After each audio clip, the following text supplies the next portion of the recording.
Bunda Syafi'i Maliki dengan logika tadi. Ayo Syafi'i Maliki. Apa? Gak bisa. Mansus itu kata Mbak Mahfud, mansus itu punya mafhum itu kalau tidak lihat dari soalin atau hadisati waqi'at. Kalau punya mafhum itu kalau tidak lihat dari soalin atau hadisati waqi'at. Kalau karena dua itu tidak punya mafhum. Misalnya gini di hadisati soalin. Ya Rasulullah, saya ini punya kambing. Lalu gimana? Halil ghanami zakatun. Apa kambing itu wajib zakat? Terus Nabi mengulang jawaban. Alal ghanami zakatun. Kambing itu wajib. Seperti ini itu maksudnya menafikan wajibnya zakat sapi, apa, unta apa enggak? Enggak kan? Karena pertanyaannya kambing, Nabi jawab kambing. Tapi bukan berarti menafikan zakatnya yang lain. Itu kan misalnya santri dikandani kiai ini, santriku, jogeman pacaran, boten itu langsung kawin. Ya podoe dilarang cek bayi kok kawin. Jadi orang itu ya boleh nalar sithik terus kok. Nah, kalau gitu repot, santri dilarang WA-an sama santri putri. Boten nih, lo namun gandengan. Wah.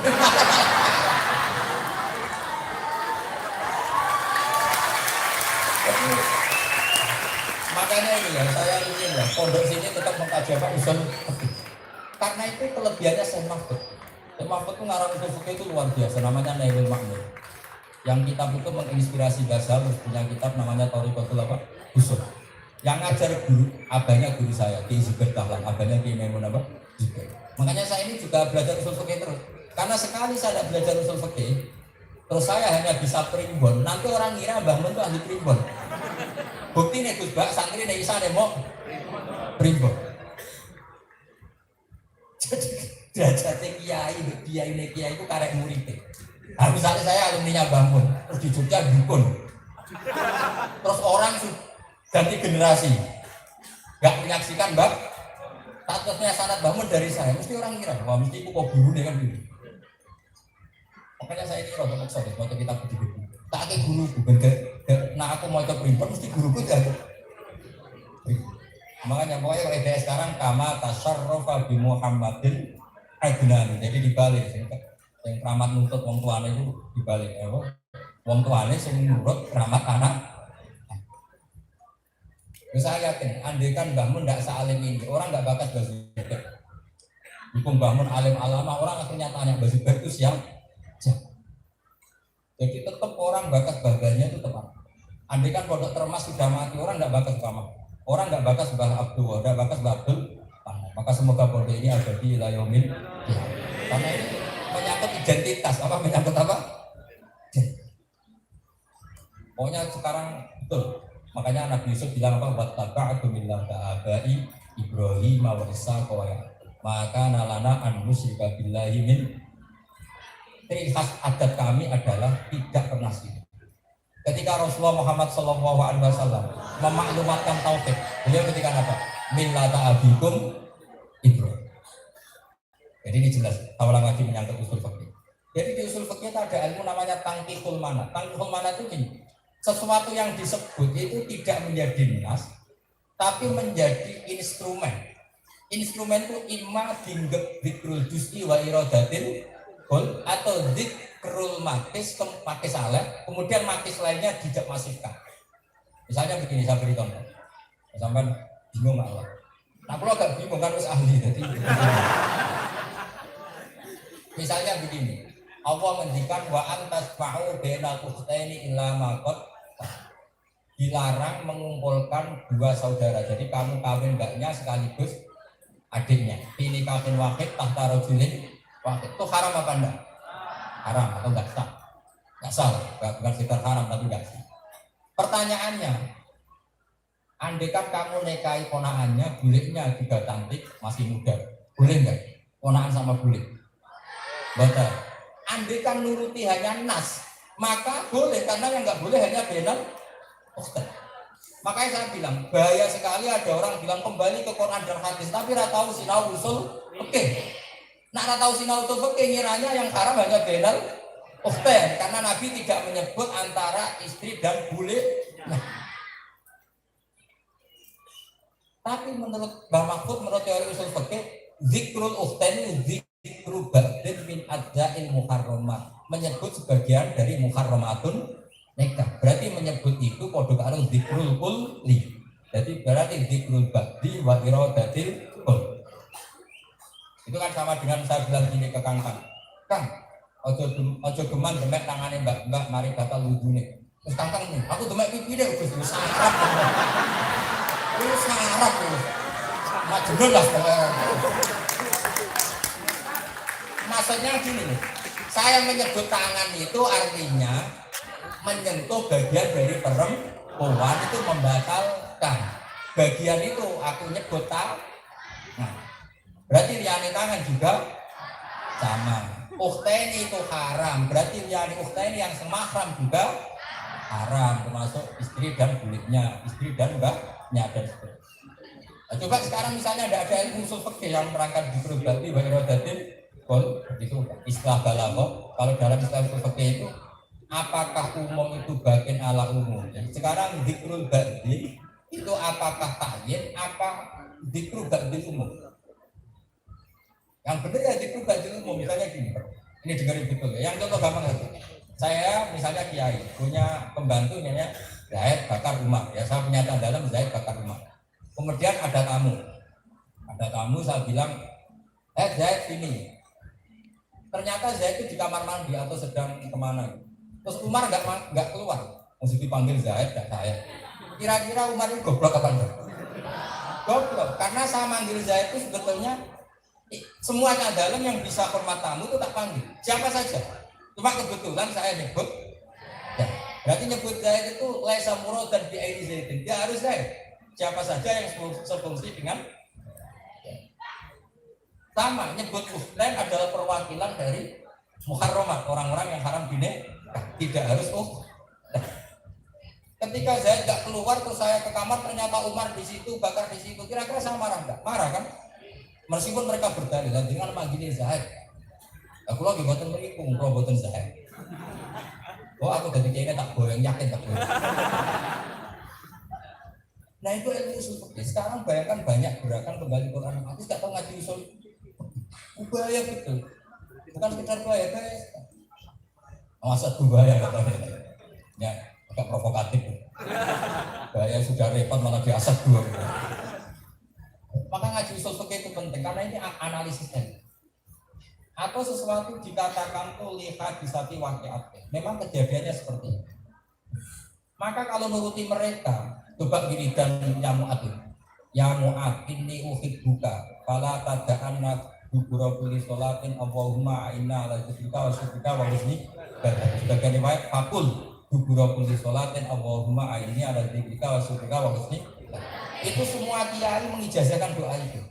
Misalnya santri sing goblok, Pak Yai, itu sebentar dari Mu'ad. Kalau namanya Qurtubi kok. Kasus. Nabi nyebut Mu'ad karena yang soal Nabi Mu'ad mesti Nabi ini Mu'ad. Lah Nabi ini Qurtubi makanya Mu'ad kok didelok Qurtubi. Nah sekarang Nabi ketika masyiati Mu'ad itu zikrul ba'di min adzai ummatihi Rasulullah sallallahu alaihi wasallam. Jadi Mu'ad mewakili semua umatnya Nabi. Jika wiridan itu boleh dilakukan siapapun meskipun khitabnya kepada Mu'ad. Itu namanya ilmu. Kamu harus belajar di sini santri terus. Pokok sing karo karangan Pak Mahfud, usul fikih Nabi Makmur. Siapa yang nggak tahu karangan Beliau Khasiat itu Musi? Di sini biasanya baca tamasya atau Musi kalau keluar apa namanya? Itu pada sama-sama nggak jelas. Karena di sana termah. Tapi orang Arab itu tidak bisa bilang itu nggak bisa. Makanya akhirnya ada yang baca Khasiat itu Musi, ada Khasiat itu zaman Bazubair Dahlan ya. Itu kalau ngendikan Bazubair apanya Bang. Itu kalau ngendikan ini Adamiyun pas nak di masjidta. Enggak tekno jeneng Adam sak ulimu. Karena memang nama Adam itu nasibnya jelek. Coba kurang terkenalnya Imam Tirmidzi ya. Kamu dengar berapa kiai itu? Ayo, kiai sini baca apa? Turmudi. Kiai lain baca apa? Tirmidzi. Terus menteri kemarin kita apa? Tarem.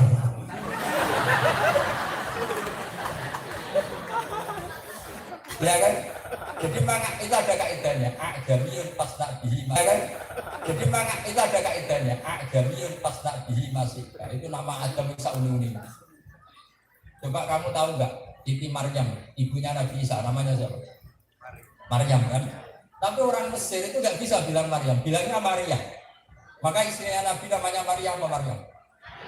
Maria itu nama lain dari Maria. Ya sudah seperti itu. Makanya yang ada yang baca Atul, saya pernah dengar di Fathul Masail. Kama fi khasyatul turmus. Ada yang bantah, oh itu tarmas. Yang benar ya karuan terlepas, tapi orang Arab masalahnya tidak bisa ngomong. Coba kamu kalau bilang apa? Durian kan? Orang Arab nggak bisa. Indonesia misalnya. Habib Umar ketika takziah bangun itu ketika Al Indonesia, ya kan? Dalnya di Doma. Habib Umar ketika takziah menghormati wafatnya bangun apa? Al Alim Al Kabir Al Alim Al Alama Al Indu. Makanya di makam-makam Arab Saudi ada Indonesia. Jadi saya mohon itu nggak perlu diperdebatkan apa khasiatul tarmasi, apa turmusi, apa tirmisi. Umumnya orang sini baca. Kalau yang luar pondok termas. Enggak, yang ada yang turmusinya tuh. Yang baca turmusi ada. Oh ini di belakang ada baca turmusi. Ya turmusi.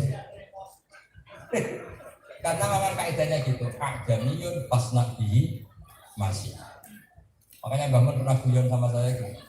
Nama Imam Bukhari kan Muhammad bin Ismail bin Ibrahim bin Mughirah bin Bardas. Kalau di sini baca Bardasbah atau Bardisbah? Bardisbah. Ada yang baca Bardasbah?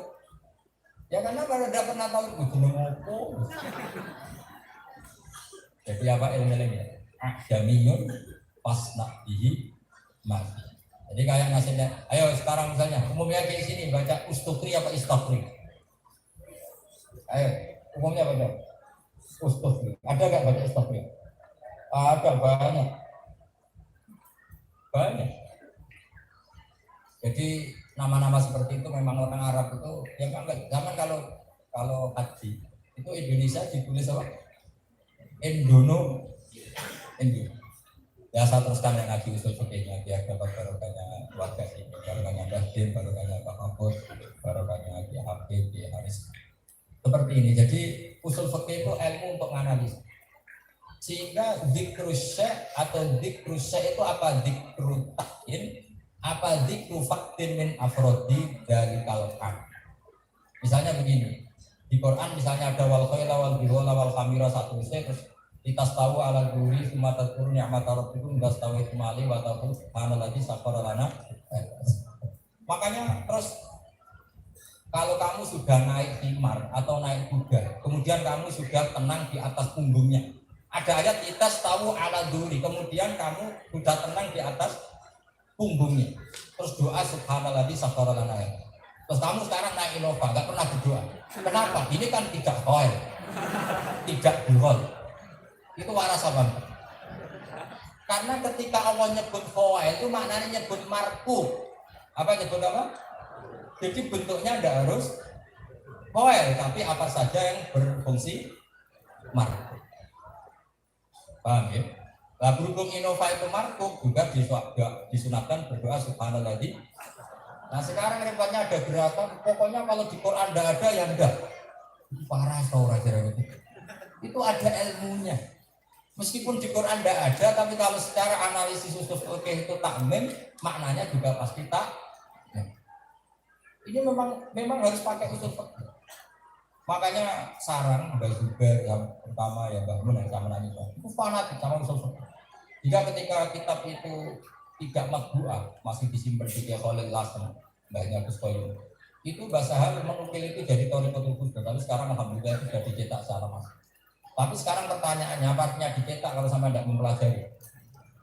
Tapi nggak usah diteruskan, apa artinya mempelajari kalau tidak paham? Udah saya itu banyak yang tersinggung ya. Udah lah, penting dipelajari. Saya tuh senang sama kitab apa ya, usul fikih. Karena terus ada misalnya gini, ini contoh terakhir. Karena kalau lama-lama nanti bingung. Karena inginnya sampai ngaji kalau masyarakat potong ngaji, swarga, delok kiai. Jadi kalau kiai orang usul fikih kiai punya nyali. Misalnya begini, sifat itu naat. Sifat itu mengikat apa enggak? Sifat itu litakyin apa lil idhar? Ayo sekarang jawab. Sifat itu litakyin apa lil idhar? Apa lil makti? Apa lil dhammi? Misalnya begini. Akrim rojulan alimah. Muliakan rojul yang alim. Itu apakah kalau enggak alim enggak usah dimuliakan? Apa begini? Akrim rojulan terus guziyadatul wudu, kamu tambahi alimah. Nah ini ngaji susu. Tak ulang lagi ya. Muliakan lelaki yang alim. Saya misalnya saya Dubet, muliakan lelaki yang alim. Kalau tidak alim tidak perlu dimuliakan. Apa yang tetap dimuliakan? Tetap dimuliakan kan karena tamu. Terus saya nambahi aliman itu karena saya khawatir santri saya itu nganggap tamu saya biasa-biasa saja. Jika saya mengatakan aliman itu untuk memberi penjelasan status rojul yang datang itu alim. Tapi bukan ada sangkut pautnya dengan syarat penghormatan harus alim. Mungkin enggak? Sifat seperti itu ada di Quran, yaitu di ayat waroba ibukumul lati fi hudurikum, dan haram menikahi anak tiri yang serumah. Kata serumah itu bukan catatan hukum. Kalau catatan hukum berarti gini, ibunya cantik kamu nikahi di sini, anaknya perawan kamu nikahi di negeri. Terus istrinya berapa? 2. Yang satu siapa? Ibunya, yang satu anaknya. Anak tiri kan nggak serumah. Padahal di Quran yang diharamkan itu fi hujurikum yang maka bahaya sekali memahami Quran tanpa usul fikih. Berarti nanti kalau itu jadi catatan hukum, haram menikahi anak tiri yang serumah. Terus ada orang bilang kalau tidak serumah maka boleh. Itu edan orang itu.